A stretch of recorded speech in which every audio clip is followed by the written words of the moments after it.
Welcome to Coffee with the Port St. Lucie Council. I'm Teresa Aronson from the St. Lucie County Chamber of Commerce. It's our pleasure, our honor to facilitate this event. We do it every single month. It's free. It's open to the public. It's right here at the Community Center on Arosa Boulevard. We throw in coffee and Danish, courtesy of our good friends at Steamworks Coffee Bar. And now I like to announce, I announced it on our show for April. And we're going to be doing a ribbon cutting this month, and they just purchased that crepe place. So they're adding to their staple of venues, and so we're excited about that. They have something on the east side and on the west side, so now you can go visit them at Steamworks on US 1 or that crepe place on Port St. Lucie Boulevard. So, or you could come here for free and have some of their coffee in Danish. But please welcome our sponsor this month from the Children's Services Council. I know you're used to seeing Sean Boyle, their CEO, but please welcome Ashley Mock, who has the title of COO, I'm going to guess. I was like, is it a surprise? No, it's not. I know. I'm going to guess it's COO. Everybody welcome Ashley Mock. It is. Thank you. Thank you. We let Sean take a vacation this week. So we did well let deserved. Sean. Yes, yes. He is enjoying himself up in his second home in North Carolina. Yes. A beautiful area up in the mountains, which he loves very much. So, it is yeah. chilly up there. It is very cold, right? Yes, but and he's rustic. We'll let him do that. Yeah, just this once. Just this one time. Yeah, That's yeah. We don't know. If we his, don't know. what, if his hair is wet. I'm going to guess yes. I'll confirm for you guys. Okay. Get back to you. Actually, I got pictures yesterday. He made some new friends with pets. There are a lot of animals around his home up there, and he does have a good time. He enjoys that very much. Yes, yes, and I like that for him. And because here he just has cats, like the least fun pets. I know I'm going to get emails about that, but yes, I know I've already got some oohs and ahs from the audience. But yep, I'm sticking by my statement. I will own it. The least fun pets. Ooh, I don't know. I'm going to leave that one alone. Yeah, yeah. Okay, all right. I'm taking it.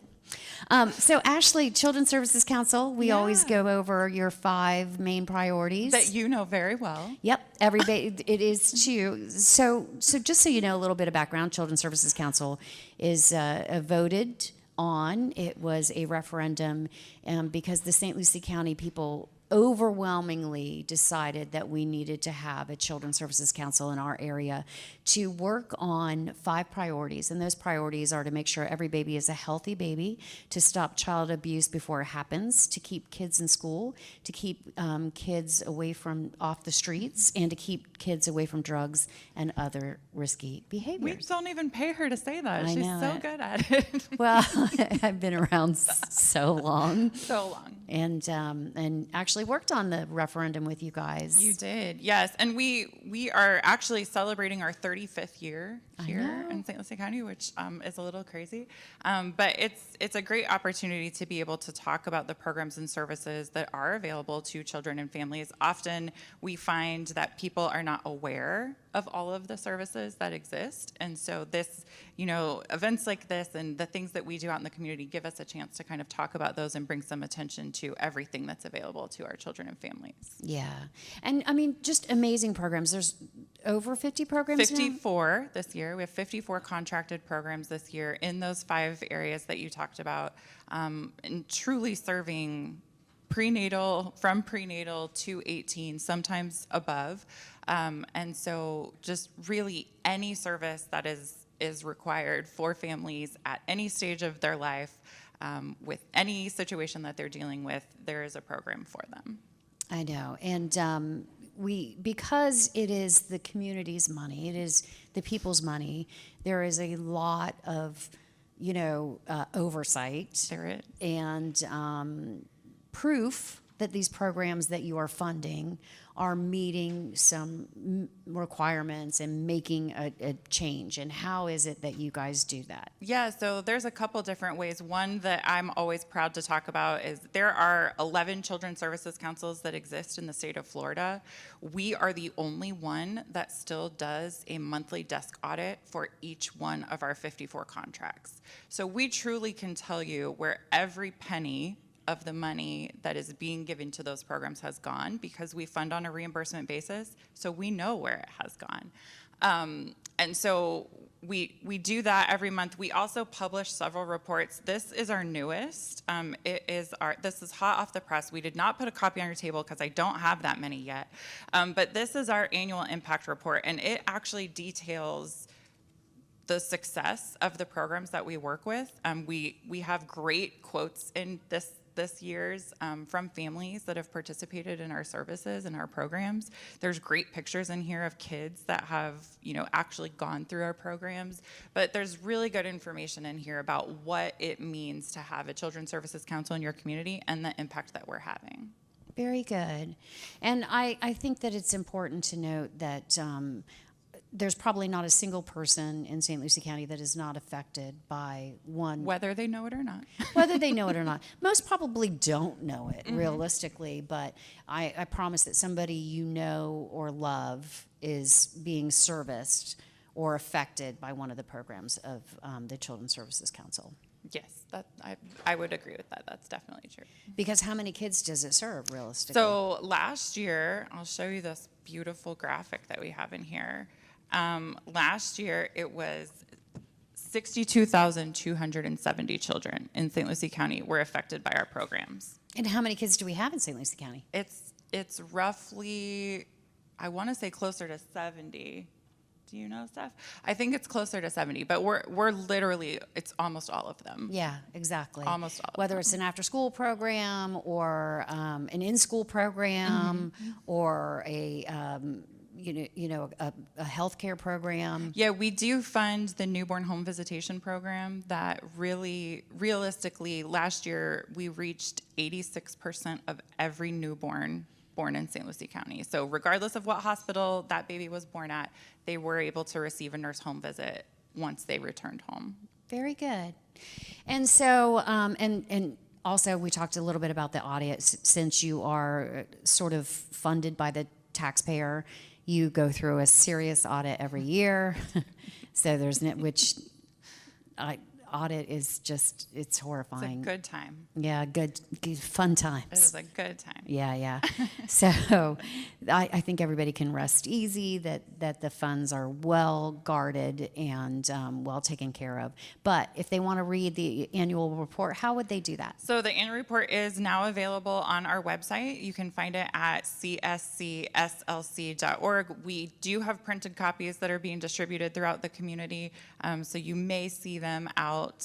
But again, take a minute to flip through it. Even if it's online, there's some really great information in there. And is there anything else that people should know about? Yeah, so I just want to talk real quick about our More Than a Game initiative. So this is something that we started doing. We are now in our 5th season of More Than a Game. And this sort of came about because a lot of our programs, a lot of community outreach for children's programming is geared towards moms. I mean, moms, I'm going to say this. I'll jump your cat comment. Moms are typically the decision makers in a family. They're the ones deciding what happens, where we're going, what we're doing. So many emails coming our way. So what we found was that a lot of programs were gearing information towards moms and not towards dads. And so we sort of challenged our community outreach coordinator to come up with a program that would target dads, that would kind of educate them about what was available. He's a young father. He also loves basketball. And so what we came up with was this More Than a Game initiative. And what happens is dads, stepdads, granddads, uncles, whoever, if you are a father figure, you are invited to come. They spend about 45 minutes going through a fatherhood curriculum. They talk about what it means to be a man, how to be a better father. They learn about a resource. They learn about a local program that exists in our community. And then kind of their hook or their benefit to coming is that they get 2 free hours of open gym time to play basketball. And so we're going into our 5th season. We have a lot of guys who have returned, who have participated previously that have come back. But what has been really cool is that they have sort of formed this little cohort of this dad group. And they rely on each other. They talk to each other about issues that they're having in their families. They have grown up together over the last 5 years. And so this basketball is starting March 25th. There are still a few slots open. We also are doing golf in the summer. And then in the fall, we will do bowling again for the 2nd time. So this program is expanding. It's really exciting, but it's a great way to engage fathers in our community. And they can find that, more information about that. All on our website, again, cscslc.org, but we also share everything on Facebook, so you can find us there too. Very good. All right. Well, Ashley, I want to thank you for filling in for Sean this month. Anytime. I love having you. Yes. And then tell everybody where they can see your show too, because you and Sean do a show together. We do. We have a show that we do monthly, thanks to a partnership with St. Lucie Public Schools. So you can see that on YouTube, on WLX TV. We typically bring on one of our funded program partners as a guest and interview them and talk about their program. So it's always a great time. Our show that we just recorded was with Project Lift, who, if you are not familiar with, is doing amazing things in our community. So definitely encourage you to check that out. Very good. Well, we're going to take a break, and we'll be right back with Councilwoman Stephanie Morgan. Very good. Welcome back to Coffee with the Port St. Lucie Council. I am still Teresa Aronson, but now I'm joined by the one, the only Stephanie Morgan, Councilwoman for the beautiful city of Port St. Lucie. The heart of the Treasure Coast. The heart of the Treasure Coast. The rapidly expanding, the largest city in the Treasure Coast, the 6th largest city in the state of Florida, and of course the city I call home, and you do as well, obviously. For only about 60 plus years. Yes, yes, yes. Yes, I'm that old. And I am on my 21st year. April will be 20, well, actually it is April, 21st year. Wow, I've been in my house for 26. Yeah? Wow. No, I haven't been in my house that long. I've moved once since I've been here. But you're always in Port St. Lucie. I have always been in Port St. Lucie, yes, yes, yes. The heart of the Treasure yes, Coast. Yes, I downsized when my daughter went to college. We downsized. We had a pool. How many of you have a pool? I had a big pool. It had like a big, deep, diving end, and I realized I still only used like 3 square feet of that pool. So we downsized to a hot tub. Much better. Right? That we use as a pool, to be honest with you. we don't use it as a hot tub. We use it as a pool. Yeah, I bet you could do 100 laps. I do the same amount of laps that I did when I had a pool. That would be 0. 0. Yeah. 0. I walk Okay. down, I get in it and set my drink on the side. That's exactly what I did when I had a pool. So yeah. So I just want to say this is the first time I've been Coffee with the Council, and we've had the booths or The expo. Small Businesses Expo. It's a showcase. So what we do now, a lot of our businesses here in Port St. Lucie are home-based. Oh, okay. This is a mocktail for those of you viewing at home, but it's part of our showcase. A lot of our home-based businesses don't have the opportunity to do a ribbon cutting, and a lot of them wanted to come to our office and do ribbon cuttings or do them at breakfast, but it was a little bit difficult. We don't have the parking at our office, so we've decided to combine it with this event, because there's plenty of parking. We have a built-in audience, so we have a few businesses here with us today, and we're kind of excited about it. So if you would have come down, you too could have gotten a mocktail. You could have got a Steamworks coffee, a Steamworks Danish. Mocktail from Bootlegger. Yep. You could have learned about Martini Network with our good friend Veronica, or the Port St. Lucie Business Club. Nicholas. Yep. And of course, our good friends, Danny Danny, DV3. Yep, Danny does financial I management. wanted to call it Da Vinci because it looks like Da Vinci. It does look like that, but it's DV3 Financial. he would have talked to you as well. So we're going to do that a little bit more. We're hoping to do it every month, but it's something that we offer our members that don't have a brick and mortar. And they could have tried a mocktail. I have watermelon basil. They brought their cart. It's adorable, but you can't is. see it because you didn't come down. That's right. So see you next month. Can't maybe. see it, can't taste it. And it's good. It is good. So yes, what do we got going on in the city? There's always a lot going on. We had the question about the connector roads, Becker Road and Crosstown to Becker, or Crosstown to Range Line. Becker's finished. It is connected to Range Line.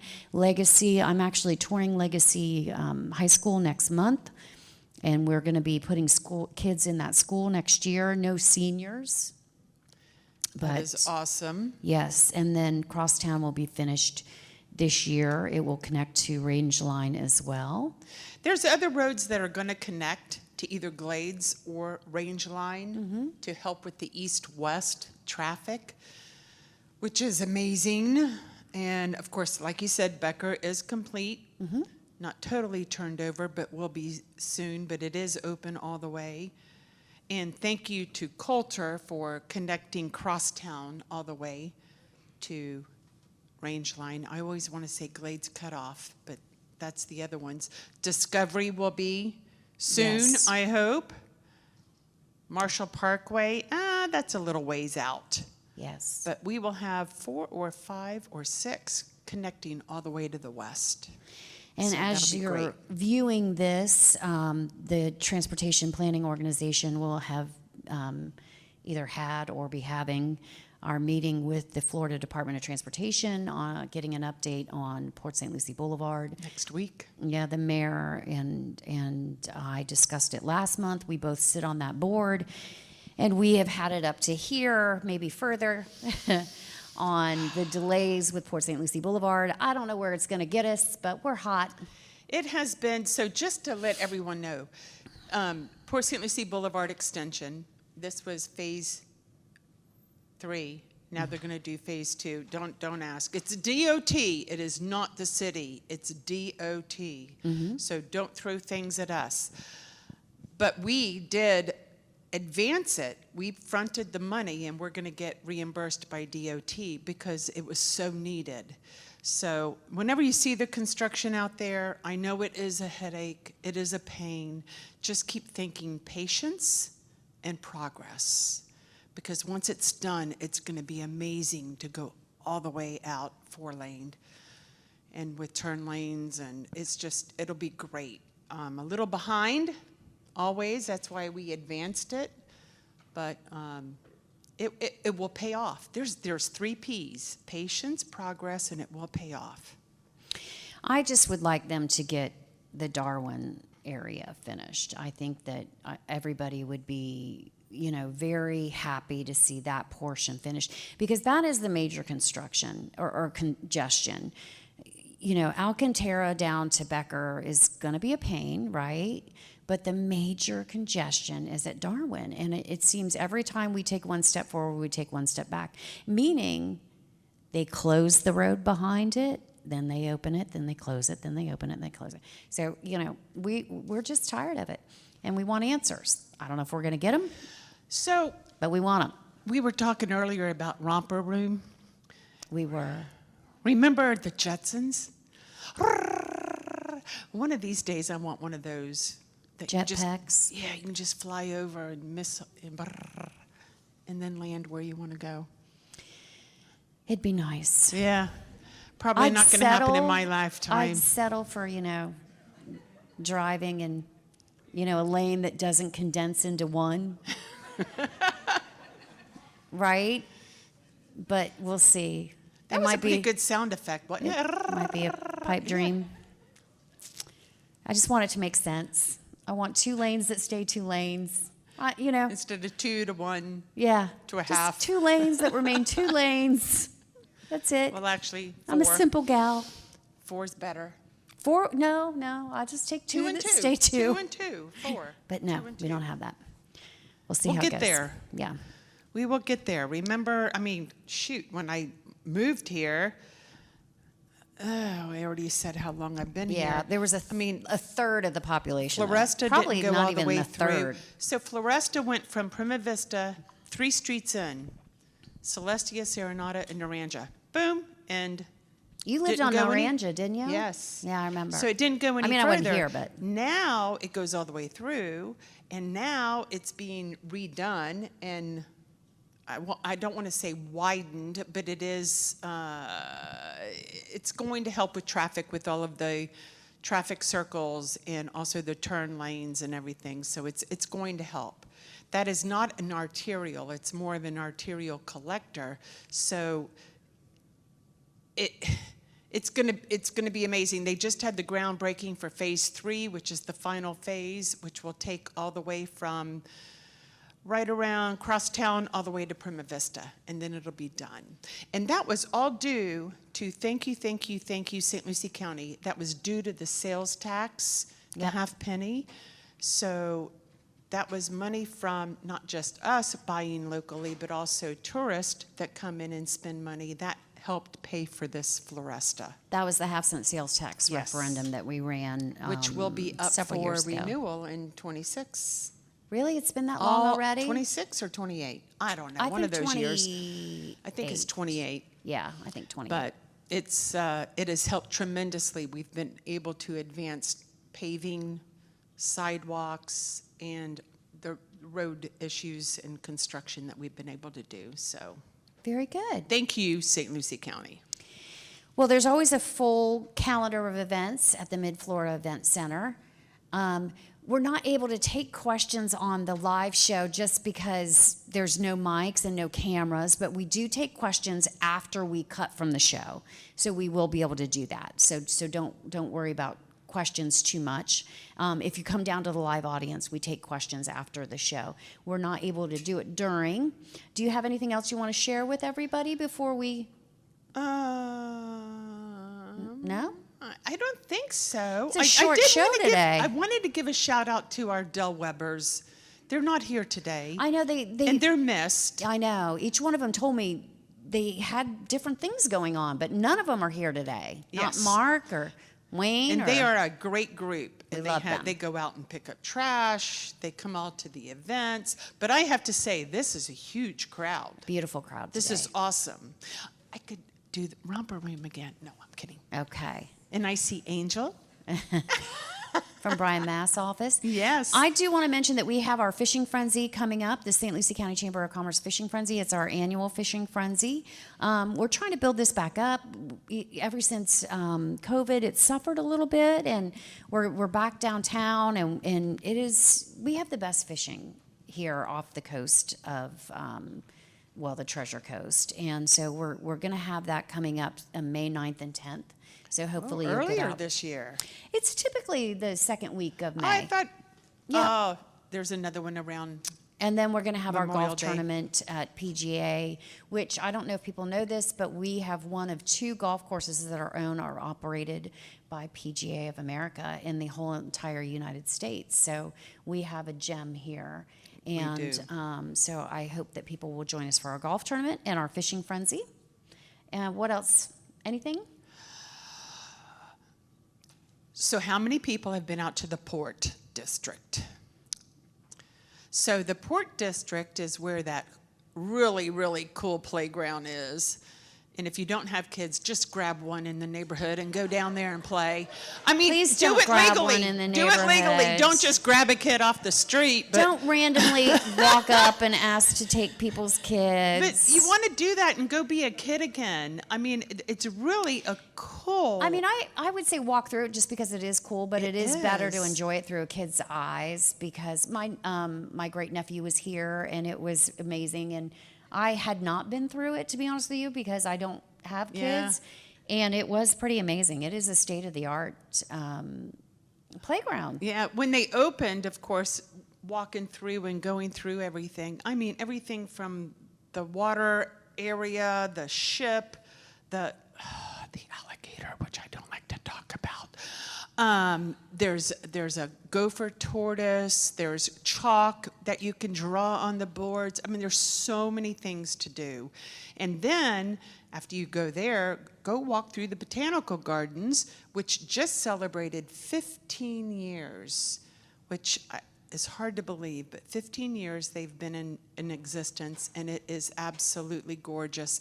And then on the way out or in, stop at the Historical Museum.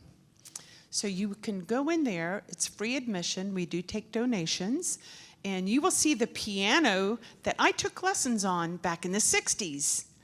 Nope, I cannot play the piano because I would rather have been outside playing instead of playing the piano and practicing. But there's a lot of really cool stuff there. They've got the James Bond movie, Moonraker, is always playing for those James Bond fans. That was a movie that was filmed here in Port St. Lucie. Probably one of the worst James Bond movies ever. I loved Moonraker. It was cool because you can see spots that you know that are in Port St. Lucie, but I don't think it was one of the... I loved Moonraker. You know, they have one of those single man, they have two of them, I've seen them at the airport.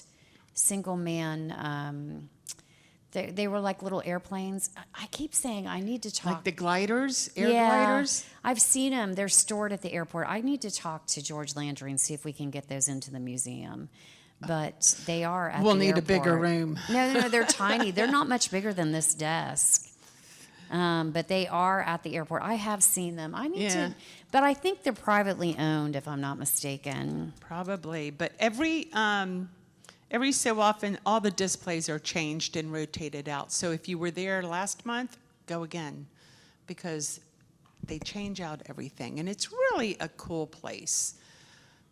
There's a lot of history there, and a lot of stories can be told there. Yeah, definitely. Very good.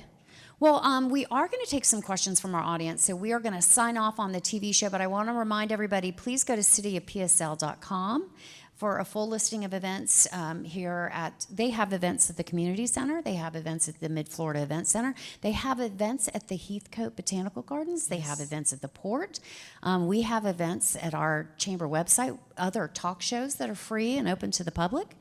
We want to thank, of course, our good friends at Steamworks for providing coffee in Danish. And Cheers. Visit them at their east location or at that crepe place at their west location. And all of our vendors here today, and of course our council person, Stephanie Morgan and Ashley Mock from the Children's Services Council, and all of you for being in our audience today. Thank you so much for being with us. Now go grab a kid and go to the park. There you go. But please get permission. All right.